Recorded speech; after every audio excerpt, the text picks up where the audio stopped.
जय सिया राम। मैं आचार्य राजेश श्री राम जन्मभूमि अयोध्या से प्रिय दर्शकों प्रस्तुत हूँ आप सबके समक्ष जुलाई महीने का राशिफल लेकर के। और आज नंबर है अंतिम राशि मीन राशि की। मीन राशि के जातकों के लिए जानेंगे उनके स्वास्थ्य का हाल, उनके धनागमन, धन संचयन, शिक्षा, संतान, प्रेम, प्यार, व्यापार, व्यवसाय, गृहस्थ जीवन, कैरियर और भाग्य सबके बारे में विस्तार से चर्चा करेंगे। साथ ही इस महीने का विशिष्ट उपाय भी जानेंगे जिसके कारण ये महीना हमारे लिए विशिष्ट और बेहद खास हो सके। प्रारंभ करने के लिए पहले बता दूं कि ये वीडियो आपके चंद्र राशि पर आधारित है और यदि आपकी लग्न कुंडली में चंद्रमा 12 नंबर की राशि पर इन 12 भाव में कहीं भी बैठा हो, बस 12 नंबर पर बैठा तो आपकी मीन राशि हुई। लेकिन यदि आपको अपनी राशि नहीं पता है, चंद्र राशि, तो अपने प्रचलित नाम के आधार पर भी इस वीडियो को देखकर लाभ उठा सकते हैं। आइए पहले सरसरी निगाह से देखते हैं कि इस महीने ग्रहों ने आपके लिए कैसी फील्डिंग सजाई है मीन राशि के जातकों के लिए।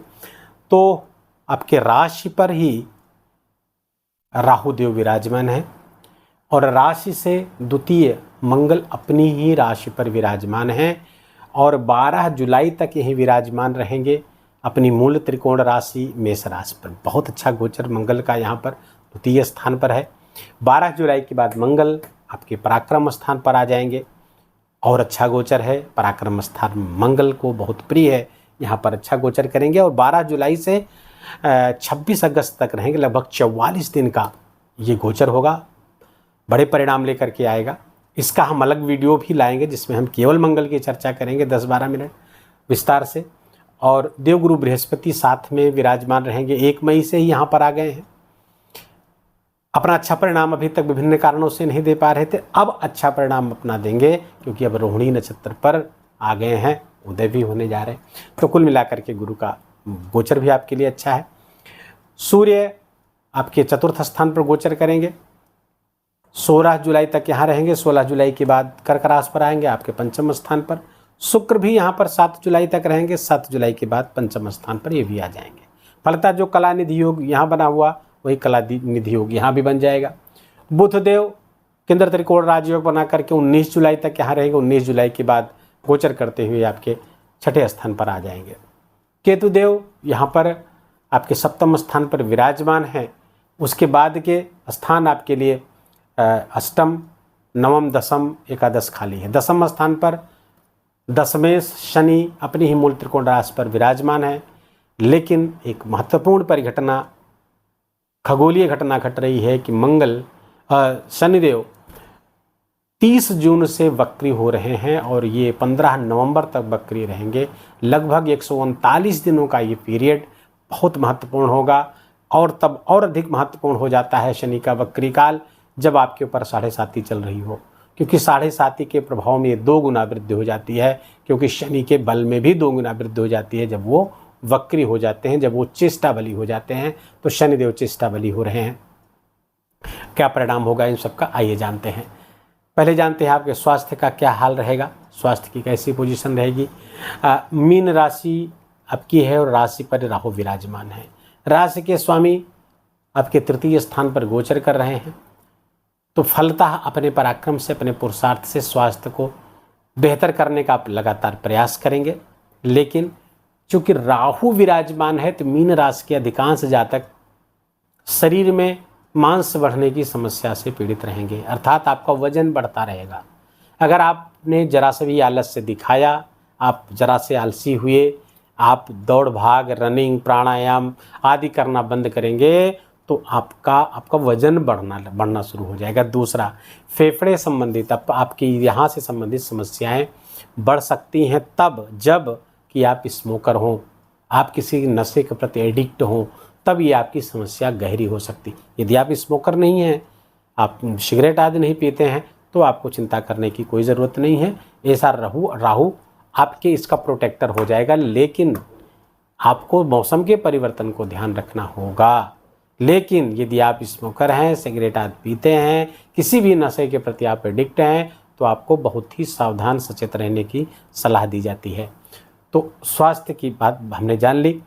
अब आते हैं आपके धनागमन की स्थिति, धनागमन की स्थिति चूँकि आपके लाभेश शनि हैं, शनिदेव बैठे हुए हैं आपके द्वादश स्थान पर, द्वादश स्थान पर वक्री हो रहे हैं। जब यहाँ पे वक्री होंगे तो आपके लाभ स्थान को, अपने ही घर को अपने प्रभाव में ले लेंगे।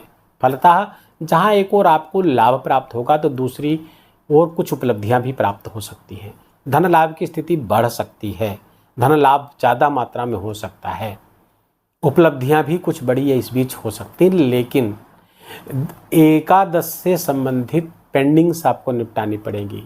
आपको फोकस करना पड़ेगा उन पुरानी बातों पर जो आपके आय संबंधित थी, आपके लाभ संबंधित चीज़ें थी, लेकिन आपने उनको ठंडे बस्ते में डाल दिया।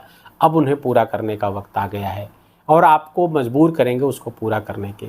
और आपको यदि हम सलाह दें, ज्योतिषी सलाह दें, तो आपको इसमें अपने एकादश भाव पे केंद्रित होना चाहिए। एकादश स्थान पर था, लाभ स्थान पर फोकस होना पड़ेगा। आपको अपने चित्तवृत्तियों को, अपनी ऊर्जा को एक जगह लगाइए, लाभ स्थान के बारे में सोचिए। लाभ स्थान के बारे में जब सोचेंगे, उस दिशा में काम करेंगे तो आपका लाभ मार्ग बढ़ेगा। इच्छा पूर्ति का स्थान है तो आपको इस बीच अपनी इच्छाओं को पूर्ति करने पर फोकस होना चाहिए। आपकी इच्छाएं जो हैं, आपकी आवश्यकताएं जो हैं, वो कैसे पूरी हों, इधर उधर से लेकर के पूरी करना ये कोई बात नहीं हुई। जब आप अपने स्वयं के आमदनी से, स्वयं के बल पर अपनी इच्छाएं पूरी करते हैं, वही ज़्यादा संतुष्टिदायक होती हैं। तो आपको इन्हीं पर केंद्रित होना है कि अपनी इनकम हम कैसे बढ़ाएं, इनकम कैसे हम जनरेट करें। शनिदेव इसके लिए मजबूर करेंगे आपको। क्यों? क्योंकि आपके खर्चे बढ़ने वाले हैं साहब। मीन राशि के जातक ध्यान रख लें कि आपके खर्चे अत्यधिक मात्रा में बढ़ेंगे। चिकित्सा पर व्यय हो सकता है, दवाइयों पर आपके व्यय हो सकता है, खर्चे बहुत बढ़ेंगे। और साथ साथ आपके अपने कुटुंब में, अपने परिवार से संबंधित चीज़ों में, अपने संपत्ति से संबंधित चीज़ों में भी खर्चे आपके बढ़ने वाले हैं। फलतः एकमात्र रास्ता है कि अपनी आमदनी बढ़ाइए, अपनी इनकम बढ़ाइए, अपने लाभ को बढ़ाइए। और आपको ऐसा करने के लिए शनिदेव मजबूर करेंगे। तो अगर वो ऐसा कर लेते हैं तो बहुत अच्छा है, तब तो समस्याएं समाप्त हो जाएंगी, मार्ग निकल आएगा, रास्ता निकल आएगा उन समस्याओं से। अन्यथा तीसरी दृष्टि शनि की आपको बहुत परेशान कर देगी। तीसरी दृष्टि क्या है? तीसरी दृष्टि वाणी का है, कुटुंब का है, परिवार का है, नेत्र का है, मुंह का है। अब समझ लीजिए 4-5 चीज़ें विकृत हो जाएंगी। परिवार में कला का वातावरण पैदा हो जाएगा, वाणी विकृत हो जाएगी, वाणी से कला पैदा होने लगेगा, धन का नाश होने लगेगा, जो संचित कोष आपने रखा है वो भी खत्म हो सकता है। तो मीन राशि के जातक आपको कहते हैं, आपको सलाह देते हैं कि आप अपने फ्री विल का इस्तेमाल करते हुए फोकस कर दीजिए 11th हाउस पे। शनि वक्री होकर के 11th हाउस को अपने प्रभाव में लेगा ना, तो शनि यही कहना चाहता है, आप अपना फोकस बढ़ाइए इस स्थान पर। तो एकादश स्थान से संबंधित आप फोकस बढ़ाइए। बड़ी लंबी चर्चा हमने इस पर इसलिए कर दी ताकि आप समझ जाएं कि धनागमन कैसे होगा, धन संचयन कैसे होगा। तो आपका धन संचयन भी यहीं से, इस भाव से संबंधित शुभ फल प्राप्त करना होगा, तो यहाँ पर आपको फोकस करना होगा। ये मानते हैं कि मीन राशि के जातक समस्याओं के दौर से पहले से ही गुजर रहे हैं। साढ़े साथी आपकी चल रही है, लगातार समस्याएं चल रही हैं आपकी, ऋण लेने की स्थिति बन रही है, खर्चे आपके बहुत बढ़े हुए हैं, कर्ज लेना पड़ता है। कभी कभी तो मीन राशि के जातकों को इस समय अपने स्वास्थ्य पर खर्च करने के लिए या फिर अन्य व्यय करने के लिए जो ऋण ले रखा था, उस ऋण को चुकाने के लिए भी ऋण लेना पड़ रहा है। क्योंकि एक समय के लिए हमने लिया था और हम उसको चुकाने के लिए हमको फिर से कहीं लेकर के ऋण, तो ऋण चुकाने के लिए ऋण जब लेना पड़े तो समझ लीजिए स्थिति बड़ी भयावह है। तो मीन राशि के जातकों के लिए यही स्थिति बनी हुई है। आप में से अधिकांश जातक ऐसी समस्या से फेस कर रहे हैं कि पैर में समस्या, उनके संतान जैसा एक्सपेक्ट करते हैं संतान वैसा प्रदर्शन नहीं कर पा रही है, उन पर भी व्यय खर्च आपका बढ़ा हुआ है, उन पर भी आपको ज़्यादा पैसा इन्वेस्ट करना पड़ रहा है। लेकिन जिस मात्रा में परिणाम आना चाहिए वो परिणाम नहीं आ रहा, उसके कारण से भी आप क्षुब्ध हैं, परेशान हैं। तो कुल मिलाकर के शनि के प्रभाव को न्यूट्रलाइज करने के लिए मैंने जो वीडियो बनाया उसका उपाय करिए। स्वास्थ्य पर अपने ध्यान रखिए। धन आगमन जैसे ही बढ़ेगा, जैसे ही फोकस करेंगे, इन समस्याओं में बड़ी कमी आएगी। धन संचयन भी होगा और धन भी बढ़ेगा, लाभ मार्ग भी बढ़ेगा। फोकस करना है कहाँ, ये मैंने आपको बता दिया। अब हम आते हैं आपके शिक्षा संतान पे। शिक्षा संतान के पंचम स्थान है। पंचम स्थान पर शुक्रदेव और सूर्यदेव, 16 जुलाई के बाद सूर्यदेव और 7 जुलाई के बाद शुक्रदेव बैठ गए हैं। तो कुल मिलाकर के बहुत अच्छा समय है विद्यार्थियों के लिए, मीन राशि के विद्यार्थियों के लिए अच्छा समय है। और बुध 19 जुलाई तक यहीं पर रहेंगे, चतुर्थ स्थान के स्वामी हैं, यहाँ पर बैठेंगे, अच्छा परिणाम ये भी लेकर के आएंगे। अब लेकिन संतान से संबंधित कुछ समस्याएं यहाँ पे क्रिएट हो सकती हैं। ऐसे बच्चों के लिए, ऐसी हमारी माताएं बहनें हैं जो गर्भवती हों, जो प्रेग्नेंट हों और अर्ली प्रेग्नेंट हो, प्रेगनेंसी हो उनकी, तो सूर्य की यहाँ पे 16 जुलाई के बाद स्थिति थोड़ी गंभीर करा सकते हैं, कुछ परेशानियाँ कर सकते हैं, पैदा कर सकते हैं गर्भस्थ शिशु के लिए। तो इसके लिए एक बहुत बढ़िया उपाय है, बहुत शानदार उपाय है। आप गायत्री मंत्र का लेखन लाल पेन से करें। अखिल विश्व गायत्री परिवार की शाखाएं पूरे विश्व में हैं, वहाँ से आप गायत्री मंत्र लेखन की पुस्तिका ले लीजिए और सुबह दोपहर शाम उसको एक एक पेज आप लिखिए। आपका बच्चा न केवल स्वस्थ रहेगा बल्कि बहुत तेजस्वी होगा, पराक्रमी होगा और बहुत ही बलवान होगा। तो ये आप बच्चों के, ऐसे माताएं बहनें जो गर्भस्थ हैं, उन सब के ये करना चाहिए। बाकी प्रेम प्यार की स्थिति देखें तो 16 जुलाई में प्रेम भी रहेगा, तकरार भी रहेगा। प्यार तकरार दोनों की स्थिति 16 जुलाई के बाद से रहेगी। उसके पहले तो प्रेम काफ़ी रहेगा, लेकिन 16 जुलाई के बाद जब शुक्र आएंगे थोड़ा तकरार भी बढ़ाएंगे। कुछ डिफरेंस ऑफ ओपिनियन के कारण, कुछ बातचीत, आपकी हार्श टॉकिंग के कारण, आपकी वाणी की कड़वाहट के कारण, आपके ईगो के कारण प्रेम में थोड़ा सा कड़वाहट पैदा होगा, लेकिन कहीं कोई बहुत डैमेज होने की समस्या नहीं है। लेकिन यदि ज़्यादा डैमेज की स्थिति हो आए तो समझ लीजिए सूर्य ज़्यादा प्रभावित कर रहे हैं। तो सूर्य जब ज़्यादा प्रभावित करेंगे तो इस सेपरेशन की स्थिति, ब्रेकअप की स्थिति लाकर खड़ी कर देंगे। यद्यपि मेरा भरोसा है कि शुक्र भी साथ में है, तो प्रेम, अंदर से प्रेम उन चीज़ों को संभाले रहेगा, तो डरने की ज़रूरत नहीं है। यदि आपके गृहस्थ जीवन की बात करें, व्यापार व्यवसाय की बात करें, तो व्यापार व्यवसाय 16 जुलाई तक तो अच्छा है। 19 जुलाई तक, 19 जुलाई के बाद व्यापार व्यवसाय थोड़ा सा ट्रबल करेगा आपका, क्योंकि बुध आपके छठे स्थान पर जा रहे हैं। तो थोड़ा सा अपने कैलकुलेशन को, थोड़ा सा अपने एनालिसिस को और बेटर करने का प्रयास करिए। किन क्षेत्रों पर आपको फोकस करने की ज़रूरत है अपने व्यापार व्यवसाय पर, अपने बिजनेस पे, वहाँ पर आप फोकस करिए। लेकिन यदि आपका व्यापार व्यवसाय कॉमर्स से जुड़ा हुआ है, फिनांस से जुड़ा हुआ है, कम्युनिकेशन से जुड़ा हुआ है, वहाँ भी थोड़ी सी नुकसान होने की संभावना बनी हुई है। सोशल मीडिया वगैरह से जुड़े हैं तो वहाँ भी थोड़ा सा अच्छा नहीं होता हुआ दिख रहा है। आपको सावधान होकर के, सचेत होकर के, थोड़ा एनालिटिकल ढंग से समझिए कि कहाँ पे प्रॉब्लम आ रही है, तो वहाँ से फिर आपको रास्ता निकलता हुआ दिखेगा। केतु छठे स्थान पर, सप्तम स्थान पर बैठते हैं तो वो भी अच्छा नहीं है, सेपरेट कराते हैं, उसी स्थान पर थोड़ा सा परेशान करते हैं। तो गृहस्थ जीवन में भी कुछ अकुलाहट जीवन साथी महसूस करेगा आपके स्वभाव के कारण। तो कोशिश करें कि ऐसी स्थिति ना आए, सब लोग मिलजुल करके प्रेम से रहें। भाग्य की स्थिति देखें तो भाग्य बहुत प्रबल स्थिति में आपके चल रहे हैं और वाणी स्थान पर मंगल हैं। 12 जुलाई तक, 12 जुलाई के बाद पराक्रम स्थान पर आ जाएंगे, तो और अपने ही घर को देखेंगे, भाग्य बहुत प्रबल होगा, पराक्रम बढ़ेगा, एफर्ट आपका बढ़ेगा, भाई बहनों से सुख सहयोग आपको प्राप्त होगा।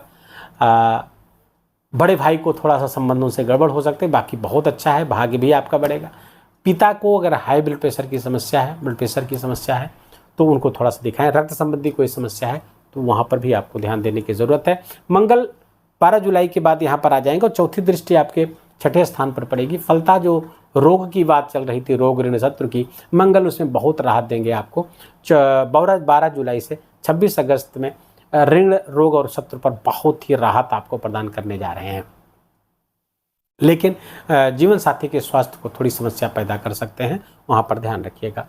और क्योंकि आपका सप्तमेश यहाँ बैठेगा और मंगल की दृष्टि में आ जाएंगे, जीवन साथी के स्वास्थ्य में समस्या आ सकती है। देवगुरु बृहस्पति आपके राशि के स्वामी हैं, आपके 10वें स्थान अर्थात कर्म के स्वामी हैं, और रोहिणी नक्षत्र पर गोचर कर रहे हैं इस समय 2 स्थान पर।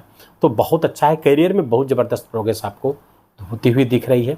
आप अपने एफर्ट से, अपने प्रयास से, अपने कार्य कुशलता से आप अपने लिए प्रमोशन कमाएंगे, कुछ बड़ी अचीवमेंट अपने प्रयासों से, अपने प्रयत्नों से आप लाते हुए दिख रहे हैं, जिसमें आप विशेष प्रयास करेंगे तो करियर में विशेष उन्नति आपकी होती हुई दिख रही है। प्राइवेट जॉब करते हैं तो वहाँ भी स्थिति यही है, विशेष एफर्ट करना होगा और करेंगे ही आप, तो वहाँ पर विशेष सफलता आपको प्राप्त होती हुई दिख रही है। स्वास्थ्य भी उसी से सही होगा, व्यक्तित्व में विशेष आभा होगी, लेकिन राहु बैठा हुआ है। कोई गुप्त बात ना करें, वाणी सोच समझ कर बोलें, झूठ आदि का इस्तेमाल ना करें, अन्यथा थोड़ा सा एक्सपोज होने की संभावना पिछले 1-1.5 महीने से बनी हुई है। आपकी जो गुप्त गतिविधियां हैं, आप कहें कुछ करें कुछ तो वो एक्सपोज हो जाएगा, जिसके कारण से आपको थोड़ा सा नीचा देखना पड़ सकता है। इस बात का ध्यान रखें मीन राशि के जातक। तो कुल मिलाकर के महीना अच्छा है, कुछ चीज़ों पर विशेष ध्यान देने की ज़रूरत है, उस पर ध्यान दीजिए, उस पर काम करिए। और हमने विस्तार से चर्चा की है, जितना संभव हो सकता है सब जगह से हमने सावधानी और आपको क्या करना चाहिए इस पर चर्चा की है। उपाय के तौर पर अगर आपको बात करें तो एक तो शनि देव वक्री हो रहे हैं। शनि का जो वीडियो हमने बनाया, उस वीडियो को देख करके जो विस्तार से उसको समझिए कि शनि वक्री है तो हमें क्या क्या करना चाहिए, क्या उपाय करने चाहिए, उसमें कुछ विशिष्ट उपाय की चर्चा की गई है। दूसरे, यहाँ पर हनुमान चालीसा का पाठ आपके लिए अमोघ है, लेकिन कम से कम 7 बार या 11 बार हनुमान चालीसा पढ़िए, और यदि अधिक कर सके तो अधिक करिए। सुंदरकांड का पाठ 9 बजे के बाद यदि आप करते हो तो आपको और बहुत विशेष लाभ प्राप्त होंगे, विशिष्ट लाभ आपको प्राप्त होंगे। और एक विशेष उपाय आप नोट कर लीजिए, तांबे के लोटे को पीले कपड़े से बांध दीजिए, पीले कपड़े से पूरे उसको कवर कर दीजिए, बांध लीजिए, और उसमें चने की दाल और चावल, चने की दाल, चावल और 1 भेली गुड़ जेगरी उस लोटे में भर के हर मंगलवार और हर बृहस्पतिवार ये आप पूरे जुलाई माह मंदिर में दान करते रहिए। बहुत विशिष्ट उपाय है। तो आपकी धन की समस्या, ऋण की समस्या, स्वास्थ्य की समस्या, सबका समाधान इन इतनों में है। अब तांबे के लोटा क्यों, पीले कपड़े क्यों, चावल और चने की दाल क्यों, गुड़ क्यों, इस सब में लगभग बहुत गुप्त रूप से आपके सारे ग्रहों को समाहित कर लिया गया है, जो आपको बुरा प्रभाव देंगे जुलाई महीने में। ये सबसे आपको बहुत राहत होगी। बस ध्यान रखिए, इसको मंगलवार और गुरुवार, 2 गुरुवार ये करना है, और पूरे जुलाई महीने करना है, और हो सके तो इसको मध्य अगस्त तक आप कर सकते हैं। और विशेष बात, इस बात का ध्यान रखिए कि ये हर मंगलवार और हर गुरुवार करने की ज़रूरत है। लोटा कितना बड़ा हो ये आवश्यक नहीं है, वो छोटा भी हो सकता है, बड़ा भी हो सकता है, अपने सामर्थ्य के अनुसार इसको करिएगा। वीडियो के भी यही विराम देंगे। वीडियो आपको अच्छा लगा हो, आपके काम का लगा हो, मेरा बोलना आपका सार्थ और आपका सुनना दोनों सार्थक हुआ हो तो इस वीडियो को लाइक करिएगा, निवेदन है, और अपनों के साथ शेयर करिए ताकि इसका लाभ उनको भी प्राप्त हो। और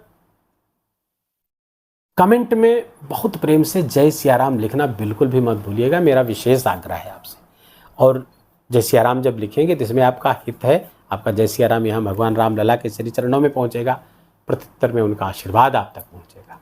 चैनल पर नए हैं तो इसको सब्सक्राइब कर लीजिए, अभी तक सब्सक्राइब नहीं किए हैं जो लोग पहले से देख रहे हैं वीडियो को सब्सक्राइब कर लीजिए, बेल आइकन की घंटी दबा लीजिए ताकि नई वीडियो का नोटिफिकेशन आप तक पहुंचता रहे। अपना ख्याल रखिए, अपनों का ख्याल रखिए, माता पिता की खूब खूब सेवा करिए।